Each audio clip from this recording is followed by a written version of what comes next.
제도 시행에 따른 농지 임대차 신고가 의무화됨에 따라 그동안 관행처럼 묵인되어 오던 농지의 불법 임대차가 수면 위로 부상할 수밖에 없다는 것입니다.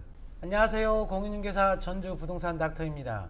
개정 농지법 시행 이후 농지 이용 실태 조사가 강화되면서 농지법 위반 농지에 대한 적발과 농지 처분 명령, 당초 농취증 신청서 취득 목적과 맞지 않아 타용도로에 전용허가 신청이 불어드는 등 여러 문제점이 발생하고 있습니다. 그간 농취증 발급이나 농지 이용 실태 조사가 요식행위 정도에 불과했기 때문에 개정 농지법 시행 이후 어느 정도 예고된 일이기도 합니다. 지난 8월 18일부터 설상가상으로 농지위원회 심의제도와 농지임대차 신고제가 시행됨에 따라 향후 농지에 대한 농지 취득 자격 심사가 까다로워졌고, 농지의 임대차 및 농지의 시설물 설치 등 농지 이용 실태 신고가 의무화되었으며, 이를 어길 시에는 과태료가 부과됩니다. 21년 8월 17일 농지법 개정 내용 중 제도 보완이나 후속 조치가 필요한 내용은 순차적으로 시행하고 있다고 했습니다. 22년 8월 18일부터 시행되는 농지위원회와 농지대장 제도 관련 영상은 이미 업로드해 두기는 했습니다. 이번 영상은 농지위원회의 업무를 중심으로 농지위원회 제도를 간략하게 요약해보고 농지대장 시행에 따른 농지임대차 신고제를 좀 더 중점적으로 살펴보도록 하겠습니다. 구독과 좋아요는 영상 제작에 많은 힘이 되고 있습니다. 구독과 좋아요 부탁드리며 오늘 영상 시작하겠습니다.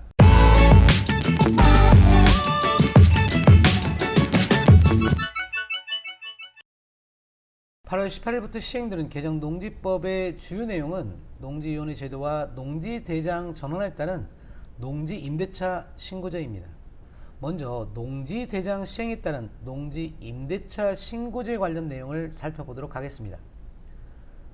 1973년도에 도입된 농지원부제도는 농지 소유자, 소유면적, 경작 현황 등 20개의 농지정보를 등록한 공적장부로 농지의 소유, 이용 실태를 파악하여 농지를 효율적으로 이용 관리하기 위해 작성, 비치하고 있는 자료입니다.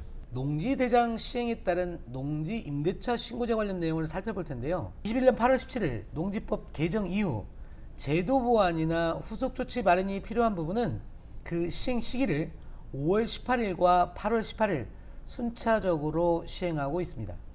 이 말은 농지대장 제도 시행을 위해 이미 각 지자체별로 지난 2월부터 기존의 농지원부 소유 농가주에게 농지대장 전환에 따른 안내 통지문을 발송하였고, 지난 4월 15일에는 농지법 시행령과 시행규칙이 개정되는 등 제도 보완이 계속해서 이루어지고 있었다는 얘기입니다. 기존의 농지원부는 농지 1,000제곱미터 이상 농업인 농가주를 대상으로 행정청에서 직권으로 조사 관리하고 있었는데요. 8월 18일부터 시행되는 농지대장 제도는 모든 농지를 대상으로 작성되며 관할 행정청도 기존의 농업인 소재지에서 농지 소재지로 변경되어 현장에서 실질적으로 농지를 관리하겠다는 것입니다.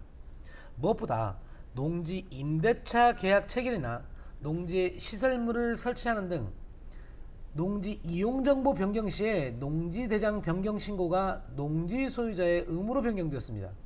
의무이다 보니 이를 어길 시에는 과태료도 부과됩니다.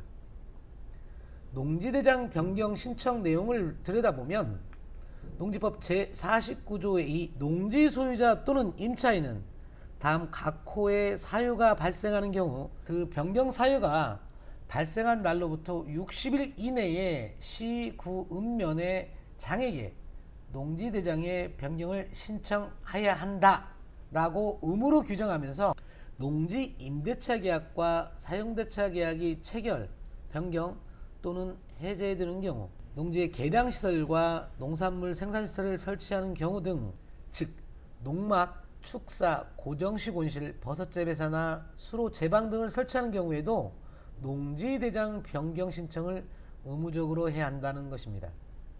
문제는 농지의 임대차 계약이나 사용대차 계약을 체결하거나 변경 또는 해제해야 되는 경우 의무적으로 신고를 해야 한다는 점입니다. 문제가 되는 이유는 농지임대차는 농지법 제23조에서 규정하고 있는데요.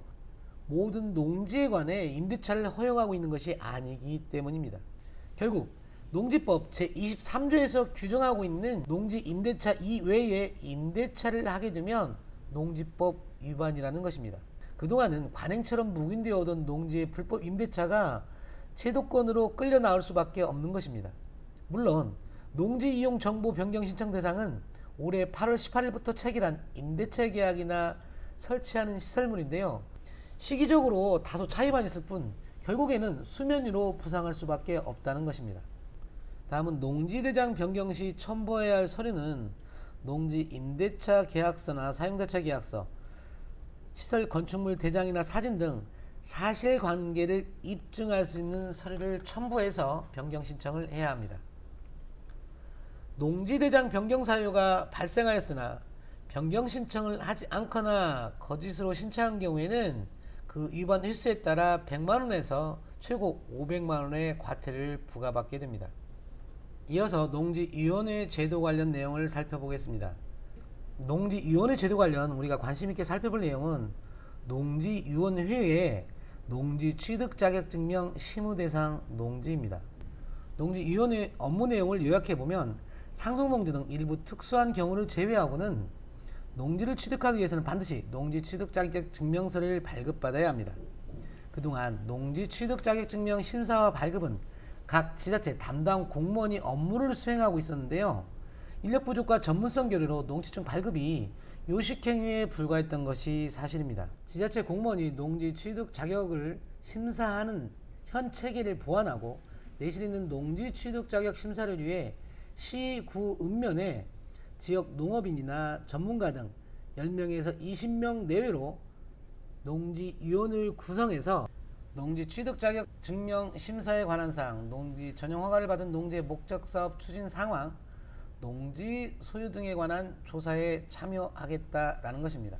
정리하면 농지위원회 제도 시행을 통해 취득부터 이용실 때까지 농지를 좀 더 면밀하게 관리하겠다는 것입니다.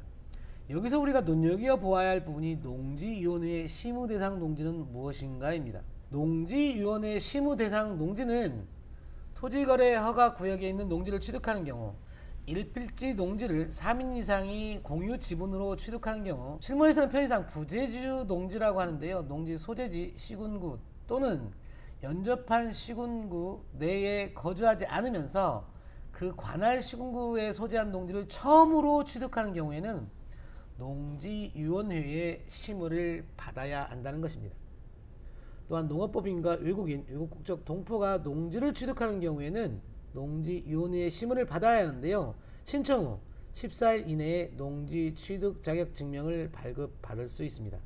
농림축산식품부 보도자를 보면 이번 농지위원회 심의제도 신설을 통해 농지 취득 심사를 강화함으로써 투기를 목적으로 하는 농지 취득을 억제하는 한편 농지 임대차 신고제도 시행에 따라 모든 농지의 이용 현황을 명확하게 확인할 수 있는 기반을 마련하는 등 농지관리 체계가 한층 더 강화될 것으로 기대한다라고 밝혔습니다.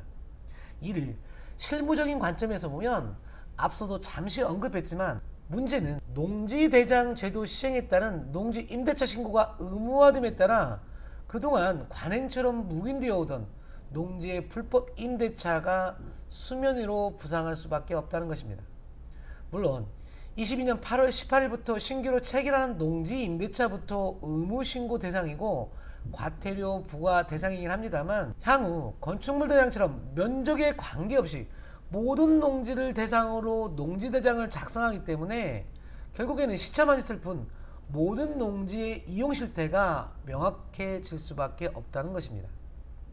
21년 8월 17일 농지법 개정에 따른 후속 조치로 한국농어촌공사 내 농지은행 관리원 신설이나 각 시군구별 농지위원회 설치로 농지의 신규 취득이야 다소 까다로워진다고 하더라도 문제는 비영농인의 경우 현재 보유 중인 농지를 어떻게 관리해야 할 것인가입니다.